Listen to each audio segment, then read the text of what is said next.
Okay, so can we open our Bible in 2 King chapter 5?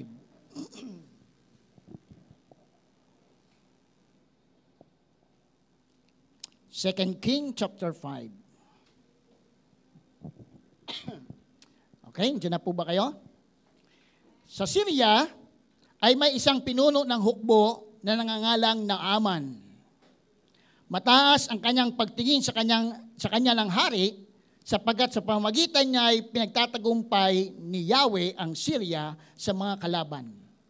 Si Naaman ay isang magiting na mandirigma, ngunit siya ay may sakit na ketong. Minsan, ang mga taga-Syria ay nakabihag ng isang dalagitang Israelita. Naging katulong ang dalagitang ito ng asawa ni Naaman. Sinabi nito sa kanyang Panginoon, kung ang asawa ninyo ay lalapit sa propeta na nasa Samaria, tiyak na pagagalingin siya niyon. Nang marinig ito ni Naaman, pumunta siya sa hari at ibanalita ang sinabi ng dalagitang Israelita. Sinabi naman ng hari, sige, pumunta ka at magpapadala ako sa iyo ng sulat para sa hari ng Israel. Pumunta nga si Naaman na may dalang 350 kilong pilak, 6,000 pirasong ginto at 10 magagarang kasuutan. Dala rin niya ang sulat para sa hari ng Israel. Ganito ang sabi sa sulat, mahal na hari, ang may dala nito'y si Naaman na aking lingkod. Nais ko sanang pagalingin mo siya sa kanyang ketong. Nang mabasa ito ng hari ng Israel, pinunit niya ang kanyang damit at sinabi, ako ba'y Diyos na maaring pumatay at bumuhay? Bakit sa akin niya pinapupunta ang taong ito para pagalingin sa kanyang sakit? Baka naman, humahanap lang siya ng dahilan para magdigmaan kami. Nang mabalitaan ni Eliseo ang ginawa ng hari, ipinasabi niya, bakit kayo nababahala, papuntahin niyo siya sa akin upang malaman nilang may propeta rito sa Israel. Nalaman ito ni Naaman, kaya sumakay siya sa kanyang karwahe at pumunta sa bahay ni Eliseo. Kasama ang marami niyang kawal na nakasakay sa kabayo at mga karwahe. Verse 10. Ipinasabi sa kanya ni Eliseo, pumunta ka sa ilog Jordan, lumubog ka ng 7 beses at magbabalik sa dati ang iyong katawan. Gagaling ang iyong ketong. Nang marinig ito, galit na umalis si Naaman. Sinabi niya, akala ko pa namay sasalubungin niya ako, tatayo sa harap ko, tatawagin ang Diyos niyang si Yahweh, at ikukumpas ang kanyang mga kamay sa tapat ng aking ketong at ako'y pagagalingin. At bakit hindi na lang sa mga ilog ng Damasco, tulad ng Abana at ng Farpar, na mas malinis kaysa alinmang ilog sa Israel? Hindi ba pwedeng doon na lang ako maligo para gumaling? Ngunit lumapit sa kanya ang kanyang mga lingkod at sinabi, Ginoo, kung mas mahirap pa riyan ang ipigagawa sa inyo ng propeta, di ba't gagawin ninyo iyon?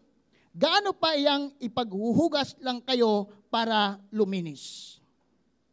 Kaya pumunta rin si Naaman sa ilog Jordan at naglublob ng 7 beses gaya ng ipinagbibili ng propeta Eliseo. Nagbalik nga sa dati ang kanyang laman at kuminis ang kanyang balat tulad ng kutis bata. Si Naaman at ang kanyang mga kasama ay bumalik kay Eliseo. Sinabi niya, ngayon napatunayan kong walang ibang Diyos sa ibabaw ng lupa kundi ang Diyos ng Israel. Narito, pagdamutan ninyo itong aking nakayanan. Amen. Lord, salamat sa pagkabasa ng salita. Bless mo, Panginoon, ang iyong lingkod at ang bawat sa amin. Give you all the glory in Jesus' name. Amen. Okay, purihin ang Panginoon. Palapang natin ang Lord. Ayan. Okay, so purihin ang Diyos sa umagang ito. Kasama ko ang aking nag-iisang may bahay at walang iba, si Pastor Hakim. Okay, so purihin ang Panginoon. Ngayon, ang pamagat ng aking isi-share sa inyo ay Miracle Happens. Miracle Happens. So, sabi ni na Pastor Vidal and Pastor Redang, our theme for today is Adjourning Idols. This month of May. No? O paglisan, o pagliban sa mga idols ng ating buhay. Amen. The greatest miracle in life is when our sins are forgiven and be cleansed by the blood of the Lamb. Alam mo,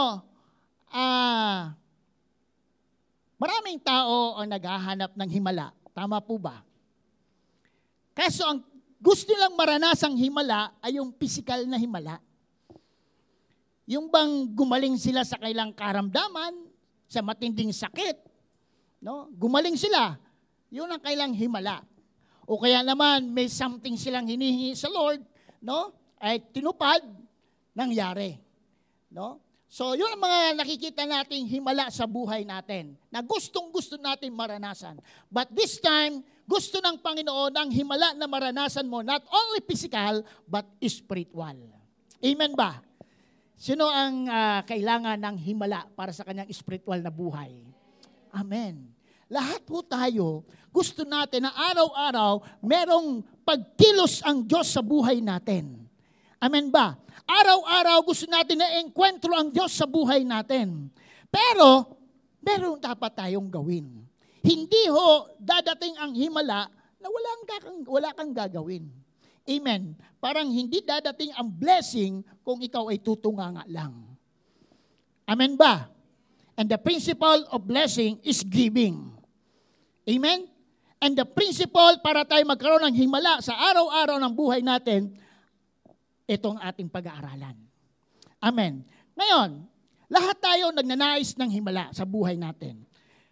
Dito sa ating binasa, merong isang tao na ang pangalan niya ay si Naaman. At ang sabi diyan, Naaman was a great man.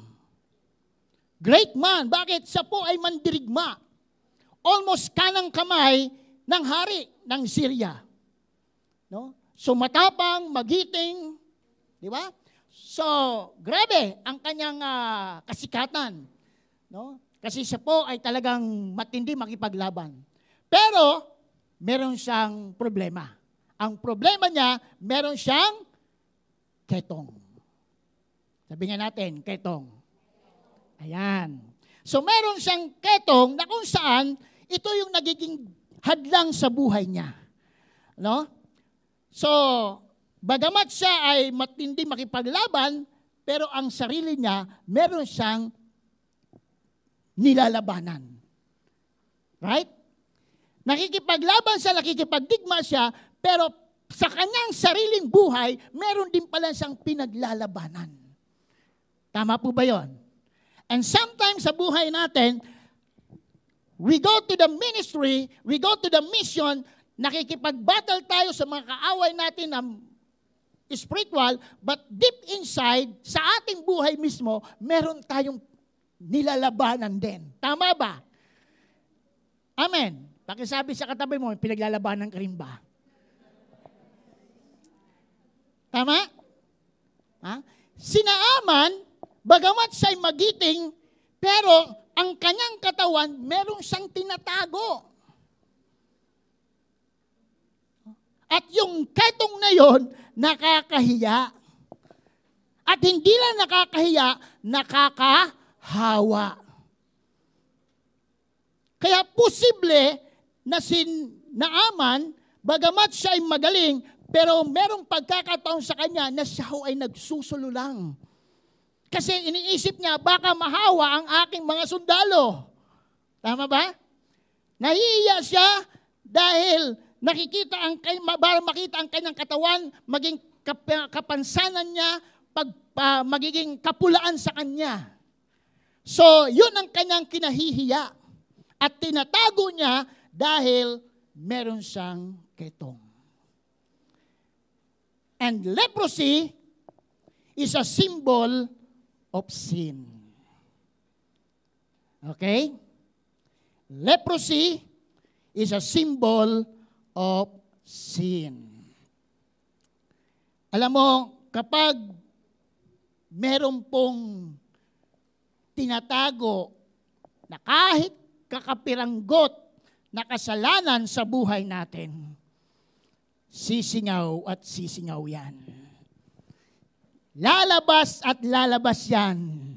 Pag yan inalaw na ni Lord na ma-expose, wala pong makakapigil niyan. Amen. Kaya bago pa mangyari yan, ma-expose ang mga bagay na yan, do something. Amen? And today, God is talking to us. God is talking to you na kung meron man mga bagay na tulad ni Naaman na meron siyang tinatago, it's time for us to say, Lord, here I am. Pagalingin mo ako. Amen? Because leprosy defile ourselves. Binababa nito ang pagkatao natin. Nahihiya si Naaman. Isipin mo kung ngayang ketong ay mula dito sa ulo. Haharap sa maraming tao. Tumutulo yung ketong sa kanyang tenga. Unti-unti. Alam mo ketong, di ba? Kinakain ang ating katawan. Buhay ka pa, inaagnas ka na. Di ba? So haharap ka doon sa napakaraming tao, mga batalyon ang kaharap ni Naaman, pero ang kanyang tenga, ang kanyang kamay ay unti-unting napupudpod. Di ba ho nakakahiya yun para sa kanya?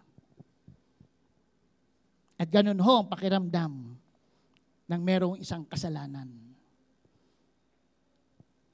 Hinahamak ang ating mga sarili. Nagkakaroon tayo tinatawag na low self-esteem. Hindi tayo makaharap, hindi tayo basta-basta makago dahil nakikita mo, delikado ako eh. Kaya nga minsan kami ay nagbibiruan sa Osorio. Sabi namin, kapag merong mga napoposes, bad spirit, di ba? Sabi namin, wag na wag kang susugod, basta-basta. Baka ikaw mapalayas ng demonyo, hindi ang demonyo ang lumayas.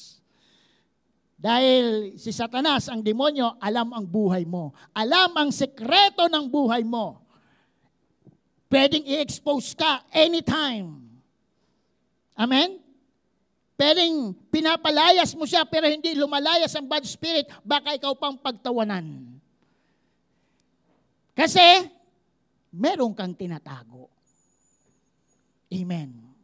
Kaya bilang mga lingkod ng Diyos, let us alive, mamuhay tayo na may kabanalan, may dignidad bilang mga anak ng Diyos. Amen ba? Amen?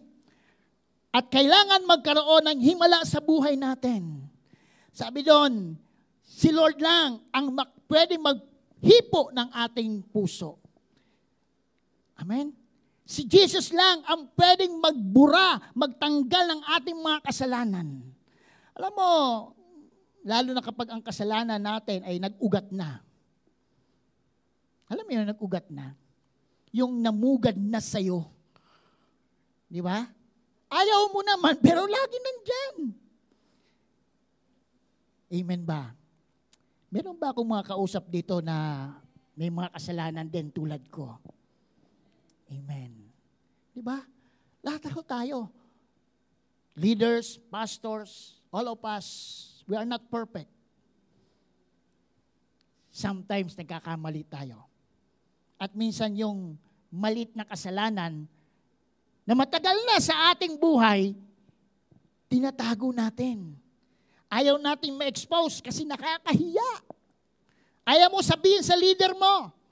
Ayaw mo sabihin sa pastor mo. Ayaw mo sabihin kanino maman, sinasarili mo na akala mo makakawala ka dyan. Pero matagal ng panahon na ikaw ay pinaglalaruan. But today is a month of adjourning idols. Yung mga kasalanan natin ay dapat mawala. Amen. Buti na lang, si Naaman ay merong nabihag na Israelita na nakatira sa bahay nila at naging katulong ng kanyang asawa. At ang dalagitang ito ay mananampalataya sa Diyos na si Yahweh. At ang sabi niya, no, sa verse 3, kung ang asawa ninyo ay lalapit sa propeta na nasa Samaria, tiyak na pagagalingin siya niyon. Wow! Dalagita, nabihag, nakatira sa bahay ni Naaman, pero merong lakas ng loob, may tapang para ipagbahagi o ipagsabi ang kanyang karanasan. Amen. So dahil nagkaroon ng boldness ang dalagitang ito, sinabi niya, kung si Sir lalapit lang doon sa propeta namin sa Israel, sa Samaria, tiyak, wow, 100%. Amen. Tiyak, pagagalingin siya noon. Hallelujah. Alam mo, sabi ko habang pinag-aaralan ko to, sana marami pang mga dalagita sa panahon natin ngayon. Na merong tapang, may lakas ng loob na sabihin, even sa kanyang classmate, sa kanyang trabaho, sa kanyang opisina, kung sino man nakakasalamuhan niya sa araw-araw, nasasabihin, hey, para mawala ang kasalanan mo, para ikaw ay magbago, tara, punta ka sa church. Amen ba? Merong dalagita na matapang, malakas ang loob, hindi mahihiya, para ang isang tao ay magkaroon ng pagbabago. Amen ba? So, sana sa panahon natin, we have the courage, we have the boldness to speak loud with our faith. Amen? Hindi yun, nandun ka lang sa trabaho, nandun ka lang sa opisina, nandun ka lang sa classmate mo, nakikita mo na ang paligid mo na may mga problema, pero ikaw tahimik ka lang. Tayo ay nanahimik lang. Wala tayong ginagawa. But this time, the miracle will happen when a true believers speak out their faith in the Lord. Amen? Kaya pakisabi sa katabi mo, magsalita ka na. Amen? Kailangan natin ipagsabi, hey, may Diyos na nagpapagaling. Hey, may Diyos na nagpapatawad ng kasalanan. Hey, may Diyos na naghihimala para mabago ang buhay ng isang tao. Alam mo, minsan pag pinakinggan mo yung mga tao, lalo ang mga nanay, problema nila, asawa, anak. Tama? If I go to counseling, problema, asawa, anak, financial, paulit-ulit eh. Di ba? And every day, nagpipray naman tayo. Naghahanap tayo ng pagkilos ng Diyos sa buhay natin. But the problem, paulit-ulit. Bakit? Baka may ketong.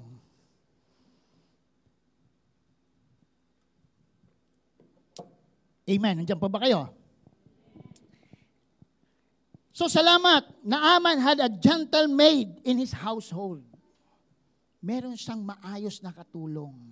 Kaya nga, maganda yung kukuha ka ng katulong, Kristiyano, no? Ha? Kung ikaw man ay Kristiyano at nangatulong ka, huwag mong ikahiya ang pagiging Kristiyano mo. Amen? Sabi ko sa mga kabataan, pag ikaw pumasok sa isang opisina, ipagsabi mo kagad, Kristiyano ka. Huwag kang mahihiya kasi kapag ikaw nahiya, sa susunod na ikaw ang yayayain sa kalokohan nila. Ikaw ang yayain sa bisyo, ikaw ang yayain sa gimmick nila. Pero kapag ikaw nag-stand sa iyong pananampalataya that you are a believer of the Lord, irerespeto ka nila. Amen. Kaya nung sinabi ko sa isang kabataan, praise the Lord. No? Nung nakaraang linggo, naghakot siya ng kanyang mga kasama sa opisina. Because sinabi ko sa kanya, you have to stand on your faith in the Lord. No? Marami, nasa paligid natin ay may mga ketong. at kailangan ang kagalingan. At ikaw at ako ang gagamitin ng Panginoon tulad ng dalagita. Amen. Miracle happens, number 1, miracle happens when we have a right approach with God. Kapag tama ang ating paglapit. No? Alam mo, muntik pa magkagulo sila Sina Aman. Kasi, nung nalaman ni Aman na meron dalagita na nagsabi sa kanya na pumunta doon sa Israel, agad-agad naman pumunta si Naaman. At nagpaalam sa kanyang hari ng Syria. At ang sabi, merong nagpapagaling doon sa Israel, pupunta ako. At pumayag naman ang hari at nagsulat pa. At ang sulat niya, mahal na hari, ang may dala ng papel na ito, si Naaman na aking lingkod, pagalingin mo. Ba't yan nangyari? Di ba, yun sa kwento? Nagalit ang hari ng Israel. Ang sabi niya, ako ba ay Diyos para pagalingin ang taong ito? O kaya naman baka naghahanap lang siya ng butas para kami ay mag-away. Ginagalit lang ako. No? Alam mo, kapag mali ang pinuntahan mo, napapahamak tayo. Kaya dapat alam mo kung kanino ka lalapit. Miracle happens when we have a right approach. Hindi kung kani-kanino. Amen. Although, matagal naman tayo mga believers. O baka meron pa dito. No? Na kapag may karamdaman, pupunta pa kay Dr. Kwak-Kwak. Alam mo na yon. Kay Dr. Laway. Ha? Ang tagal mo nang mananampalataya, pero doon ka pa rin naniniwala. No? Sa mga orasyon, sa mga anting-anting. Di ba? So, mali ang approach, kaya ang himala hindi nangyayari sa buhay natin. Walang transformation na nagaganap sa buhay natin. Walang pagbabago sa sarili mo, sa pamilya mo, sa kasamahan mo because mali ang iyong nilalapitan. Imbis na mapaayos, mas lalo pong nagugulo. Kaya muntik pa ang Israel, hari ng Israel, ay makipagdigmaan sa bansang Syria. Dahil sa maling kilos ni Naaman. Amen? So mga kapatid, kailangan, when we go to God, we have a right purpose. Meron kang tamang layunin. Right approaching, right address kung sino ang lalapitan mo. No? Huwag tayo maging source of misunderstanding. Amen.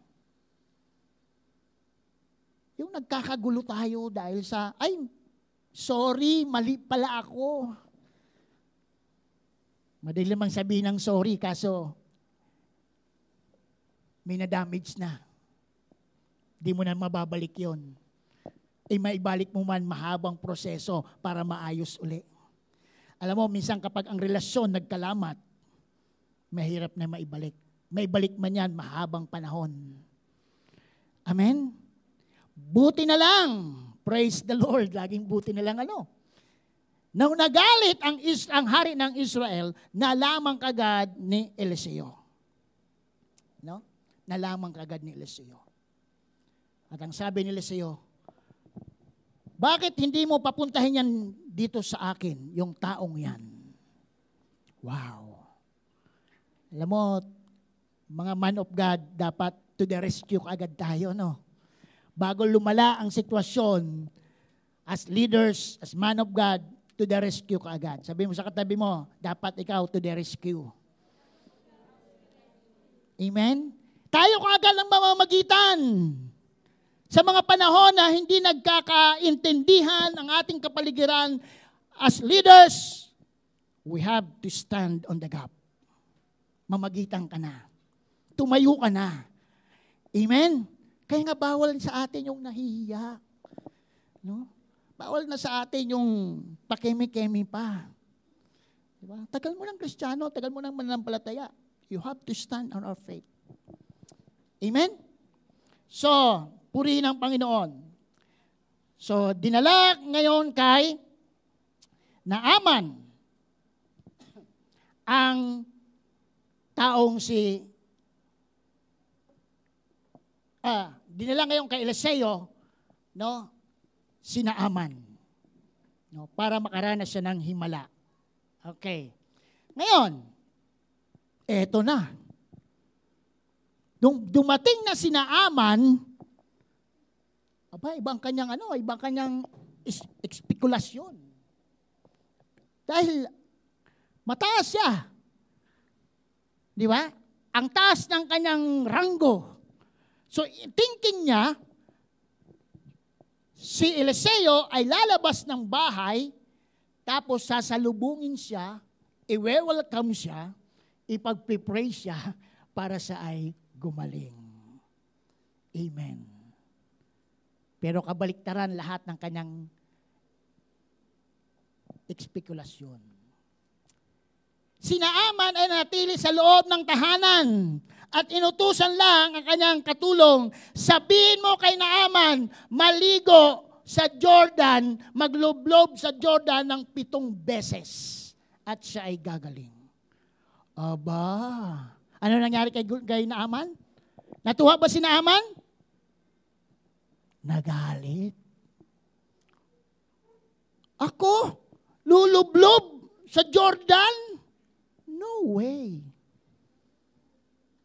Mataas yata ang katungkulan ko. General yata to. Di ba?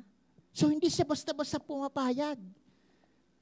But miracle happens, number 2, when we humble ourselves. Amen? When we humble ourselves, dun mo lang mararanasan ang himala. Alam mo, meron 3 bagay na mali na ginawa ni Naaman. Una, he thought he could buy the cure.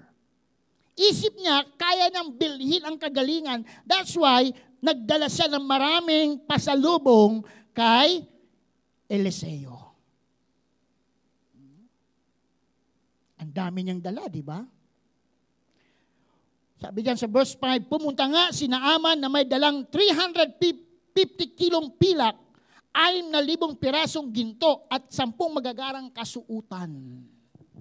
So thinking ni Naaman na ang kagalingan ay kaya niyang bilhin. Hello? Hindi pumayag si Eliseo. Di ba? At ang thinking niya, he went to the wrong place to be cured. Mali ang kanyang napuntahan na lugar para sa ay gumaling. Then he wanted to be cured in his own way, not in God's way. Gusto niyang gumaling ayon sa kanyang kaparaanan, hindi sa kaparaanan ng Diyos. Tama ba? Minsan, hindi tayo nakakaranas ng himala kasi ang gusto nating masunod. Hindi yung kagustuhan ni Lord. Sana ipag-pray ako ni Pastor Vidal, lay hands lang ako, gagaling na ako. Hindi pumunta si Pastor Vidal. Tinawagan ka lang. Nag-pray, be healed in Jesus' name. Ay, hindi effective. Bakit? Hindi ako nilay hands? Ganun ba yon?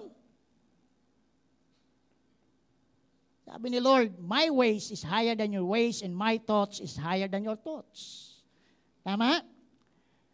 So, iba ang espekulasyon ni Naaman. Nagalit siya. Alam mo, minsan sa buhay natin, kapag tayo po ay pinapagawa ng something, pero labag sa ating kalooban, ano ang una nating reaksyon? Reklamo. Tama? Makikipagdebate ka muna. No? Kailangan yung makumbinsi ka. Alam mo, meron akong isang member dati. No? Praise the Lord, ngayon, leader na siya ngayon. No? Kilala ni Ate Alma, natawa eh. Diba? Bago mo makumbinsi yun, kailangan mahabang explanation mo. No? Pero kapag naintindihan niya at nakumbinsi mo na, andun naman ang kanyang 100% na pagsunod. Diba? Pero sa umpisa talagang talastasan sa'yo. Makikipagdebate sa'yo. No? Pero purihin ang Panginoon. No? Kaya sa buhay natin, huwag ka na makipagtalo sa leader. Amen. Sabi mo sa katabi mo, huwag ka na makipagtalo. Pag merong kinokorek sa'yo na ketong, no? Pag, alam mo yung ketong na yan, di ba? Ito yung mga tinatago-tago mo, tama? Na hindi naman talaga nahahalata, hindi naman talaga nakikita. But because of your leader, ay prayer warrior yan, intercessor yan, sinasabi ni Lord sa kanya yung mga bagay. And when God talk to them at sasabihin sa'yo, makinig ka na. Sumunod ka na. Kasi kapag hindi, may paglalagyan ka. Amen? Naalala ko doon sa amin sa church natin sa Osorio. Yung mga nanay doon, mahilig managinip. May gift of dreams. Tapos yung panaginip na yon, nagkakatotoo. At pag sila na yung naginip, para bang kinakabahan ako. Diba? Alala ko, may naginip doon na isang kasama niya, may another kinagigiliwan ba? Diba? Dahil sa prayer ng prayer, pinapakita ni Lord, para daw sinihan eh. Eto, lately lang, si Pastor Rakim, nakapanood naman siya. Diba? Sabi ko, tindi na mga na to. Diba? When God talk to the man of God, makinig ka. Kapag ang Diyos nagsalita sa leader mo, makinig ka. Huwag ka na makipagdebate. I-discern mo, Lord, galing ba ito sa'yo? Di ba?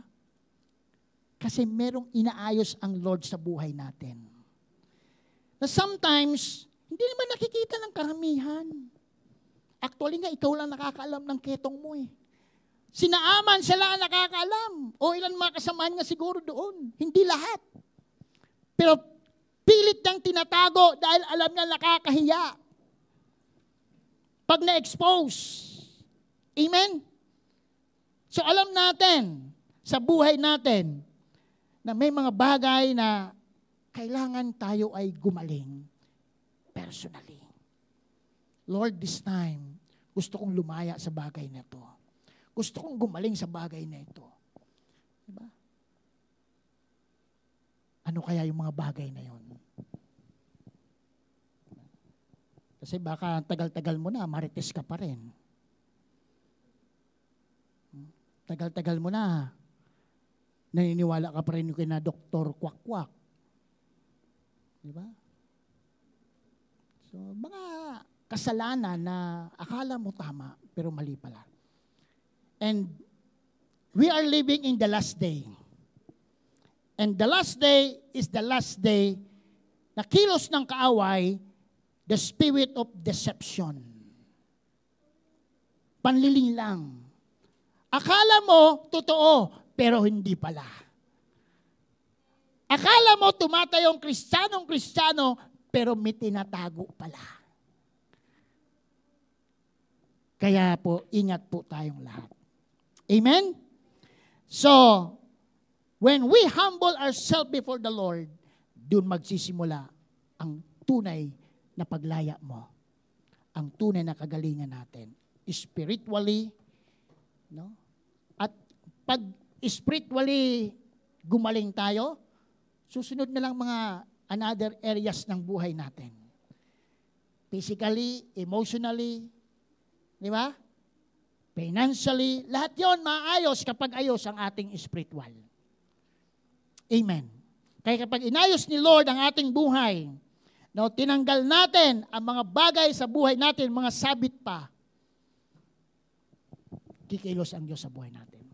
So kapatid, wag natin igiit ang ating mga nalalaman, ang ating mga karanasan. Etong ginawa sa akin dati, dapat ganito pa rin. Diba? Ang expectation ni Naaman, bakit sa Jordan?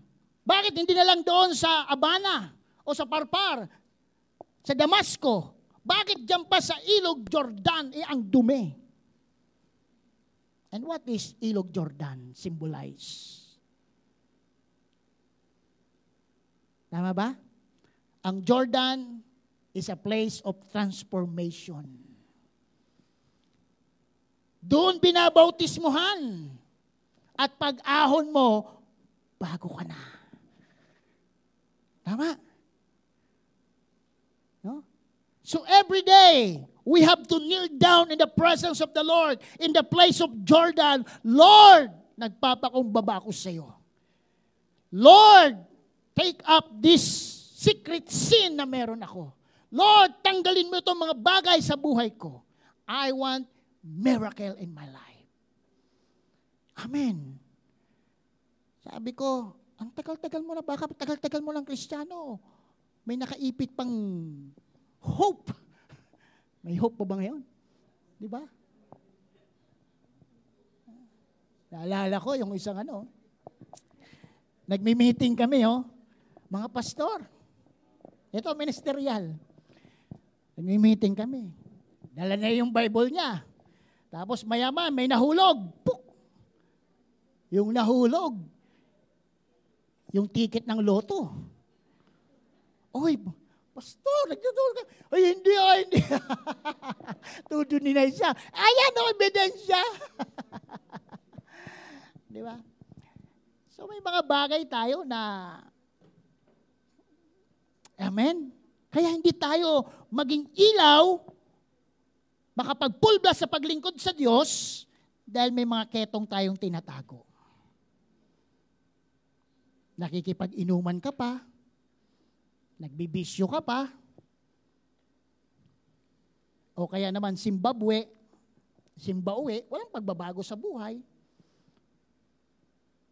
But this time, allow God, Lord, yung leprosy nito sa buhay ko mawala. Amen? By humbling ourselves before the Lord. Pangatlo na dapat natin makita, miracle happens when we have complete obedience. Miracle happens when we have complete obedience. Alam mo, hindi makaranas sana si Naaman kung nagmatigas siya. Kung galit-galit niya, umuwi na lang siya. Hindi siya nakaranas ng kagalingan. Pero salamat na lang doon sa mga supporters niya. Sa mga lingkod niya, Sir, di ba pag merong papagawa sa'yo, mas gagawin mo pa? Kay mas malala pa dyan, ay pagawa sa'yo. Lulublob ka lang naman eh. Sige na, Sir. Buti lang may mga nag-i-encourage. Amen. Salamat sa Lord. Sa mga kapatid natin na nag-i-encourage sa atin. Kaya mo yan. Kaya mo lagpasan ang problema mo. Kaya mo lagpasan ang tukso na yan. Kaya mong lagpasan ang kasalanan na yan. Andito lang kami, magsusupport sa iyo. Amen! At nakumbinsi si Naaman. Sige. Sige na nga, napilitan si Naaman. No? Sige na, lulublob na ako. At how many times? Not once, not twice. 7 times. 7 beses, Lord. 7 beses. complete obedience. Sabi ko, paano kaya kung 3 beses lang naglublob si Naaman? Gagaling? Pwede. Kaso may matitira. Tama? Naglublob siya. Malay mo, may ketong sa dito, may ketong dyan, may ketong sa tuhod, may ketong sa... Di ba? Naglublob siya. Pag-ahon niya, ay, daliri pa lang ang gumaling. Di ba? Lublob ulit. Oy, yung hinlalaki. Di ba? Kasi yun ang simula ng mga ketong-ketong, di ba? Mga entry point. Kung hindi niya kinumpleto ang 7, may matitira. At yung natitira na yon, muling i-contaminate ang kanyang buong katawan. Right? Kaya purihin ang Lord. Sumunod si Naaman 7 times. And 7 speak perfect. Amen? 7. Kung isusuko mo lang naman, itudo mo na. Diba? Kung meron ka mga kasalanan, itudo mo nang isuko kay Lord. Huwag yung paunti-unti. Kasi mangyayari, mahahawaan naman ang ibang area ng buhay mo. So hindi ka na naman uli makalaya. Kaya ang tagal mo ng mananampalataya, hindi ka makalaya-laya. Kasi portion lang ang sinusuko mo kay Lord. Allow God to surrender everything to the Lord.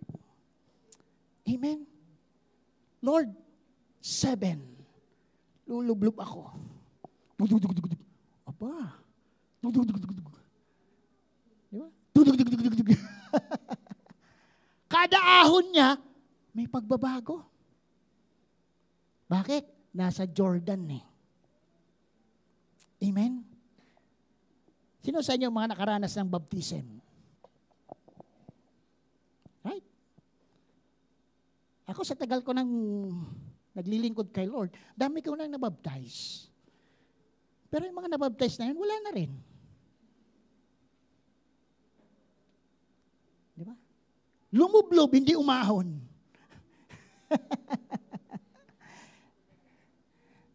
Sabi mo sa katabi mo, buti na lang umahon ka.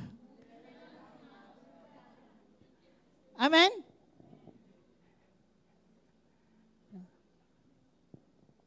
Sabi ko sa kanila, ngayon, kung magpaparibaptize ka, ilulublob muna kita, tsaka ako magpipray. Amen? Pwede ba yon? Para siguraduhin ko talaga, pag ahon mo, patay ka na sa kasalanan. At patay ka na rin. Amen. Diba? Kaya minsan di tayo makabangon because andun tayo sa kasalanan. But let God allow na kumilos ang Diyos sa buhay natin. 7 times, speak 7 days. 1 week, lumakad tayo sa kabanalan. Amen? 7 days, every day, magpakumbaba tayo sa Panginoon. Lord, kailangan ko ang grasya mo. Kailangan ko ang biyaya mo. Na maranasan natin ang kilos ng Diyos sa buhay natin. Our conclusion, we need to approach God's Word with an open mind and be willing to take what it says. Lapit lang tayo sa Lord. The question is, ikaw mismo, alam mo ang buhay mo. Marahil yung katabi mo, yung leader mo, hindi alam ang ginagawa mo. Hindi alam ang buhay mo. But you know, God is talking to you right now. Meron ka pang ketong na tinatago na dapat mong isuko. Amen? Lord, kunti na lang to eh. Kunti na lang ang bisyo ko eh. Kunti na lang kasalanan ko, pero ito pa yung nagiging hadlang para hindi ako magamit ni Lord ng lubusan. Sa bahay, hindi ako makapag-share. Tulad ng dalagitang Israelita, nahihiya ako. And that is commit sin. Kasalanan din po yun. Na hindi natin pinagsasabi ang ginawa ng Diyos sa buhay natin. Dahil nahihiya tayo. Kasalanan din. This time, allow God, Lord, baguhin niyo po ako. At kung ito ang first time mo na nakarating at narinig mo na Lord, may pag-asa pa akong mabago. Pwede ho bang tumayo ka ngayon? Tumayo tayong lahat. Lapit tayo sa Diyos. At pwede po ba, nasan po ba ito si Clarissa Gora? At si nanay?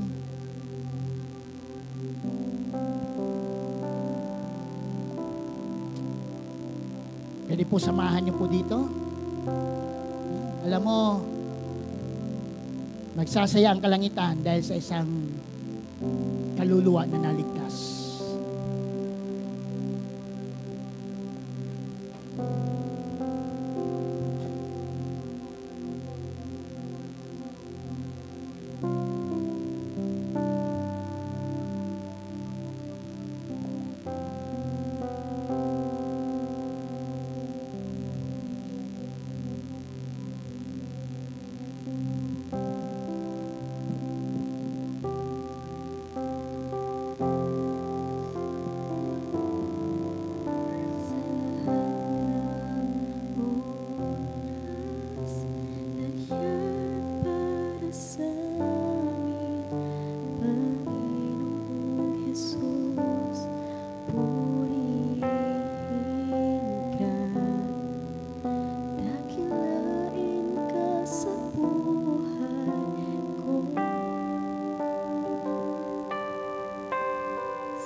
Make it a prayer to the Lord, ang awiting ito.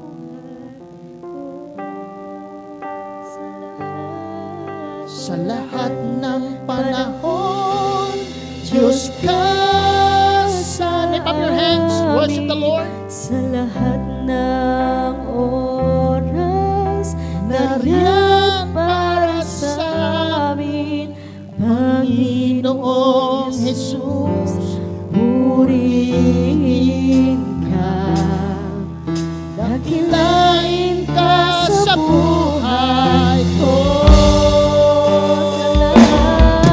Sa lahat ng panahon, Diyos ka sa amin. The Lord is saying to you, make Jesus at the center of your life. Surrender everything to Him.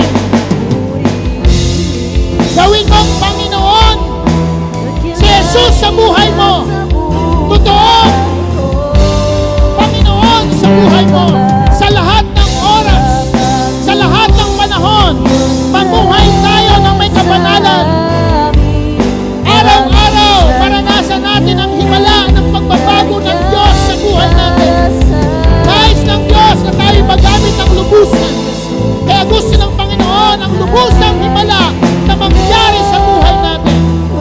Gawin mo, Panginoon, sa Jesus sa puso natin. Thank you, Jesus. Diyos ka sa amin, tanging sandigan, nariyan para sa amin, Panginoong Jesus, at hari ka, paliwanag ka sa buhay ko. Di nagbabago, Diyos ka sa amin, tanging sandigan, nariyan para sa amin, Panginoong Jesus, at hari ka, paliwanag ka sa buhay ko, aming Ama. Hallelujah. Lord, sa oras na ito, kita mo ang laman ng aming mga puso. Alam mo ang laman ng aming mga isipan. Alam mo ang ginagawa namin, ang pamumuhay namin sa araw-araw. Walang natatago sa iyo, O Diyos. Makapagtago man kami sa aming kapwa, pero sa iyo wala kaming may tatago. Today, Lord, is the day na kayo, O Diyos, ay nangungusap sa amin personally. Kinakausap mo ang bawat sa amin, Panginoon. At nais mo kami na lumaya sa lahat ng mga ketong sa buhay namin. Sa lahat ng mga hidden sin na meron kami. Sa lahat, Panginoon, ng mga paniniwala na hindi maayos, O God. Lord, right now, in the name of Jesus, as we lift our hands to you, Lord, as a sign of total surrender, O Lord God. Lord, touch our heart, Lord, right now. Touch our heart, Lord. In the name of Jesus, ang salita mo, Panginoon, ay tatagos sa aming mga puso, sa aming kaluluwa at espiritu, O God. And it will transform our life, Lord. Lord, sa oras na ito, hipuin mo ang aming mga puso, ang aming mga buhay, ang aming mga espiritu. Na anumang bagay, Panginoon, na mga kasalanan, tinatago pa namin, na kami mismo, Diyos, ang nakakalam at minsan kami nahihiya, Panginoon, na ito ma-expose. Today, Lord, in the name of Jesus, help us to surrender it to you right now, in Jesus' name. In Jesus' name. Release your power, Lord. And I believe, Lord, our life will never be the same again. Katulad ni Naaman, Panginoon, bumalik sa maayos ang kanyang katawan. Ang kanyang kutis ay naging katulad ng isang bata. Lord, dalangin ko, make our heart pure in serving you, Lord. Make our heart, Lord, maging pure, hindi kontaminado ng anumang kasalanan. Hindi kontaminado ng anuman, Panginoon, mga bagay dito sa mundo. Make our heart, Lord, pure in serving you, God. Thank you, Jesus, for this wonderful morning, Lord, na kayo kumilos sa bawat isa. Hallelujah. We give you all the glory of God.